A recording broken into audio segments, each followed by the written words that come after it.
Have you ever held on to someone so tightly that you lost sight of who you were? Have you ever tried so hard to make someone stay that you slowly disappeared in the process? This isn't just a story about love. It's about aging, about how deeply we yearn to feel wanted, especially when the years have quietly taken away the spotlight, the admiration, and sometimes even the mirror in which we used to recognize ourselves. It's about a man who gave all he had to someone he thought would bring him back to life, only to realize too late that she was slowly taking that life away from him. There was nothing particularly extraordinary about Thomas.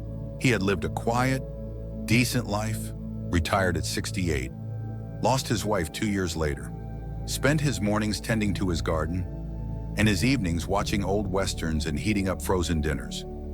The house was too big, the silence too loud. But he told himself this was just how it goes. Then came a spark, unexpected. Her name was Maya. She was younger, not by a generation, but enough to make him sit a little taller, tuck in his shirt, comb his thinning hair more neatly. She smiled in a way that reached into places he hadn't felt in years. Her laughter danced around the room.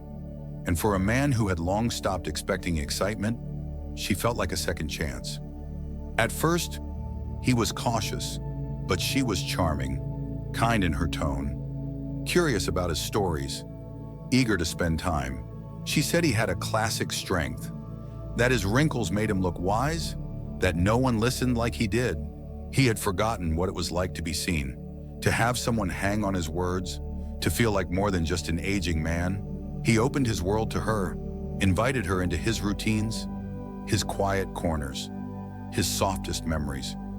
And in return, she gave him attention, touch, warmth. At least in the beginning, he started buying little gifts, preparing meals he hadn't cooked in years, even driving long distances just to be near her when she seemed a little off. He told himself it was love, that this was what love looked like now, showing up for someone who made you feel alive. But slowly, without warning, the tone began to shift. The compliments turned into comments. The curiosity became criticism. "You really shouldn't eat that much salt at your age," she'd say with a smile that didn't quite reach her eyes. "Don't strain yourself. You're not as strong as you used to be," she'd add, placing her hand on his arm like she was concerned. He laughed them off. At first, thought maybe she was right. Maybe she cared more than he realized. Then came the comparisons, subtle but sharp. Mentions of her old flames, younger men, more spontaneous lives. "They used to surprise me," she said once. "It's sweet that you try, though," he chuckled along, his stomach tightening, unsure of what was really being said, but he kept trying harder, bringing flowers, planning outings, offering more of himself, because deep down, he was afraid that if he didn't keep proving his worth, she'd disappear, and with her, that feeling of being wanted, of being relevant. So he stayed, even as the warmth became rare, even as her eyes seemed more often on her phone than on him. He stayed because every now and then, she would look at him and say, "You're not like other men your age." And that one sentence was enough to carry him through the days she barely spoke to him at all. But inside, something was changing. He started to feel tired in a different way, not just physically, but emotionally. His thoughts grew quieter. His opinions didn't seem to matter much anymore. He stopped bringing up his stories because she'd roll her eyes or say, "You've told me that already." He found himself apologizing more, shrinking, doubting, losing bits of himself like coins slipping through a hole in his pocket, so slowly, he didn't notice until he reached in and found nothing left. He began to wake up feeling uncertain, not just about her, but about himself, about whether he was enough, whether he ever had been. He looked in the mirror and didn't recognize the man staring back, not because of the lines or the gray, but because the light behind his eyes had dimmed.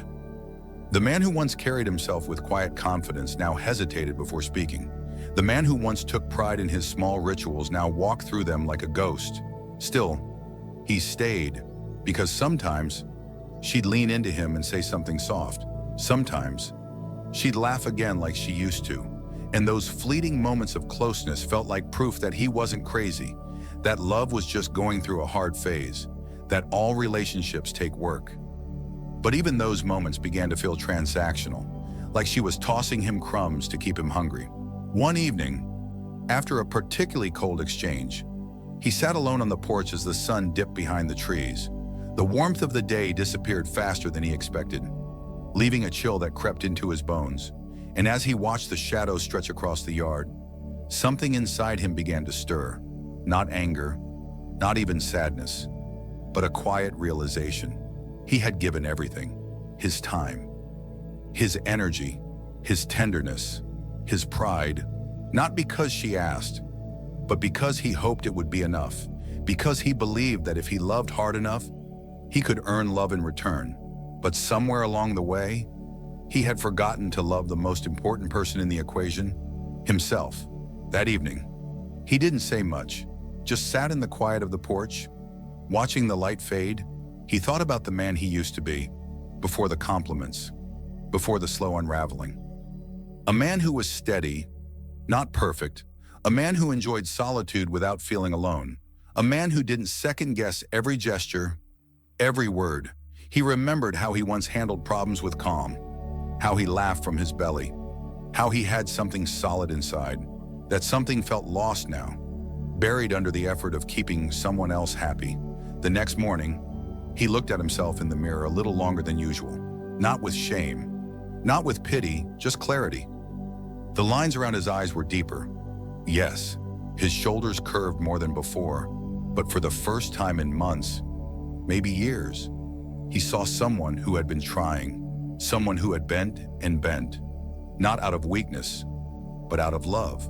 He had given everything with the hope that it would make her stay, but now he saw she wasn't the one who needed to stay.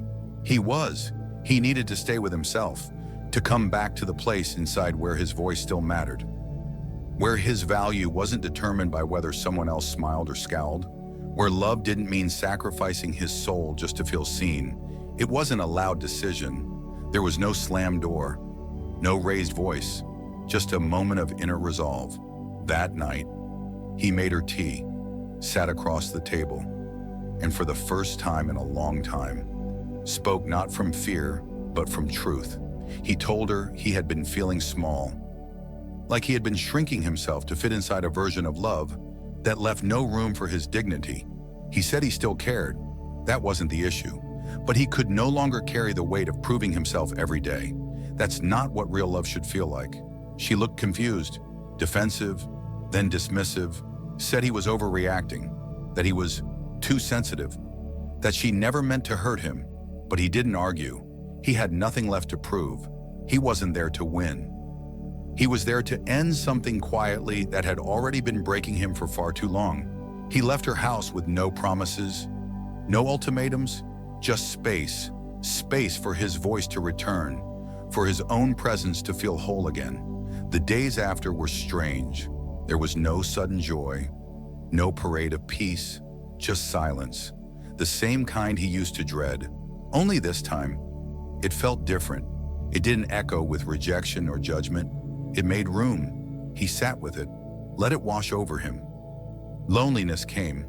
Of course, the kind that wraps itself around you at night when there's no voice beside you, no hand to reach for.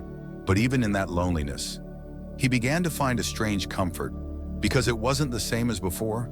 It wasn't the loneliness of being unseen. It was the solitude of choosing himself. He started picking up old routines, slowly, cautiously, made coffee with care instead of rushing to bring her the perfect cup. Played his old records without wondering whether she'd think they were outdated. Took walks in the early morning when the streets were still sleepy and soft. The world didn't feel smaller anymore. It felt his size again. He reached out to an old friend, one he hadn't called in years because he had been so consumed in the whirlwind of trying to keep love alive. They talked for hours, laughed about things that didn't need to impress.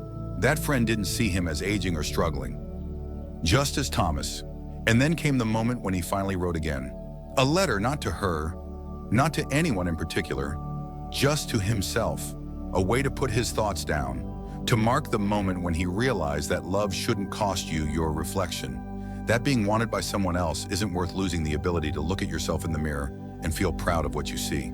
That letter became his turning point. He didn't share it. He didn't need to. It was enough that he had written it. As the weeks passed, something remarkable happened. He began to laugh again. Deep, real laughter that surprised even him. He stopped checking his phone for messages that never came, stopped replaying her words in his head like broken records.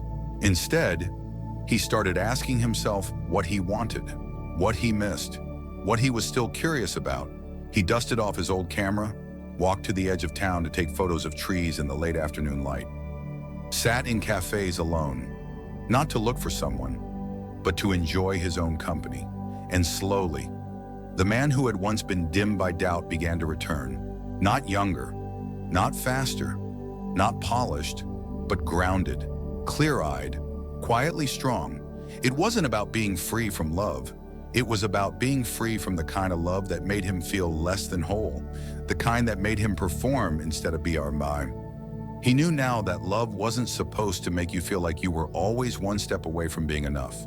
He knew now that love, real love, whether it's with someone else or within yourself, should feel like home. Not a test. Time passed. And he didn't look back. Not in the way he used to. He didn't spend nights rereading old messages or imagining different endings. What he thought was heartbreak turned out to be something else entirely. It was release. Not just from her, but from the grip he had kept on needing to be enough for someone else. He began to understand that the ache he'd felt all those months, maybe even years, wasn't just about her growing cold or critical. It was about the distance he had put between himself and the man he used to be. A man who once knew his worth without needing someone to say it aloud. And that's the part no one really prepares you for as you grow older. The moments where you'll be tempted to chase something or someone, to feel relevant again, to prove that age hasn't taken away your ability to love or to be loved. But sometimes, that very chase leads you away from your core. It leads you into places where love is conditional, where you feel like you're constantly earning space in someone's life instead of simply belonging there. He had learned this the hard way. But he had also discovered something much deeper in the process, that you can begin again at any age, that it's never too late to choose yourself, to start over not by changing who you are, but by remembering it. One afternoon, he walked through the park near his house, the same park where he used to walk with her, holding on to the edge of conversation, hoping for connection. This time, he walked alone, but it didn't feel empty. He noticed the wind in the trees, the laughter of children from a nearby playground, the warmth of the sun on his shoulders. For once, he wasn't distracted by what was missing. He was present with what was here. He sat on a bench, watched a couple walk by, and felt something surprising. Peace, not envy, not regret, just the soft comfort of knowing he had loved with his whole heart, even if it wasn't returned the same way, and that now, he was learning to love himself with that same completeness. It wasn't a grand rebirth. There were no fireworks or dramatic changes, but the man sitting on that bench was not the same man who had once questioned his worth in whispers. He was slower now, wiser, more protective of his peace. He didn't say yes out of obligation anymore, didn't chase approval. He had learned that saying no to manipulation, no to performance, no to shrinking himself, was an act of self-respect. Sometimes, he still thought of her, not with bitterness, with understanding. She had been a lesson he needed, a mirror that showed him where he had forgotten himself. He hoped she was well, but more than that, he was finally hoping the same for himself. And that, perhaps, was the most profound shift of all to those watching this story, especially those in their later years. This isn't just about a man and a woman. It's about how easy it is, no matter how old or wise, to let your sense of value rest in someone else's hands. About how common it is to trade little pieces of yourself for the illusion of connection. But the truth is, the most enduring love you'll ever experience isn't the one that comes from outside. It's the one you come home to inside yourself. The love that doesn't demand you earn it, that doesn't change when your body does, that honors your history, your battles, your softness, the love that doesn't make you feel like a project, but like a person, whole, as you are. He had once feared that walking away would mean being alone forever, but he came to realize something deeply freeing: solitude, when chosen with intention, isn't loneliness, it's sanctuary. It's the place where your voice is the loudest, your thoughts are the clearest, and your healing is most honest. So if you find yourself in a relationship, romantic or otherwise, where you feel like you have to keep earning your place, this is your wake-up call. You are not too old to walk away. You are not too far gone to start again. And you are absolutely not broken for wanting to be loved in a way that doesn't cost you your dignity. Let today be the day you stop negotiating your worth. Let it be the day you come back home to yourself. If this story stirred something in you, if you saw even a glimpse of your own journey in his, know this: you are not alone. And your next chapter doesn't have to begin with someone else. It can begin with a decision, a breath, a return. Thank you for spending these moments here. If it meant something to you, share this with someone else who might need to hear it. You never know whose heart might be waiting for the same reminder. And if you're still here, quietly listening, that means something too. You're ready.